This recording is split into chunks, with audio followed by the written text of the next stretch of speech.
तो दोस्तों हम आज डिस्कस करेंगे कि जो RMSB NTC के भी पेपर हुआ है उसकी कट ऑफ क्या सकती है, क्या कितने क्वेश्चन डिलीट होंगे और उसकी फाइनल कट ऑफ क्या रहेगी, तो टाइपिंग के लिए कितने कितने गुना बच्चे मतलब कितने नंबर वाले बच्चों को बुलाया जा सकता है, इन सब के बारे में बात करेंगे।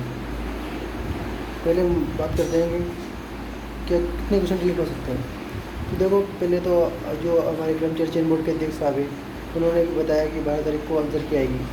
आंसर की के बाद में आपसे आपत्ति मांगी जाएगी। उसके बाद ही वो डिसाइड, उनके जो एक्सपर्ट है वो डिसाइड करेंगे कि कितने क्वेश्चन डिलीट हो सकते हैं।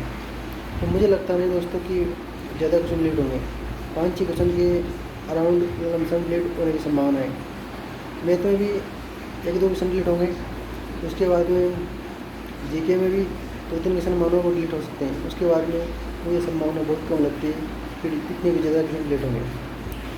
अब बात करते हैं कट ऑफ के बारे में।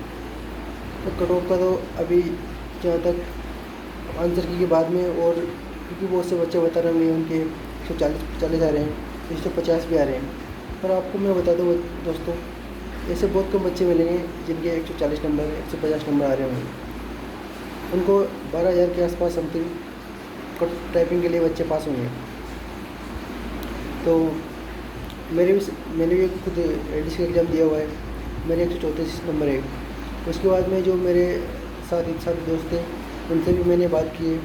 उसके बाद में मैंने बहुत से मतलब टेलीग्राम पे देखा, यूट्यूब पे भी जो अलग अलग एक्सपर्ट या टीचर बता रहे हैं उनके वीडियो भी मैंने देखे हुए हैं।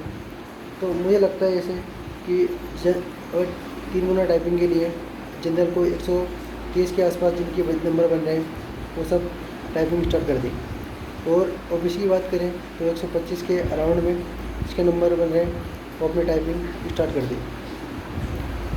क्योंकि मैं बताऊं दोस्तों, जो बच्चे बता रहे हैं कि उनके नंबर इतने आ रहे हैं वो आ रहे हैं, अभी 12 तारीख को आंसर की आएगी।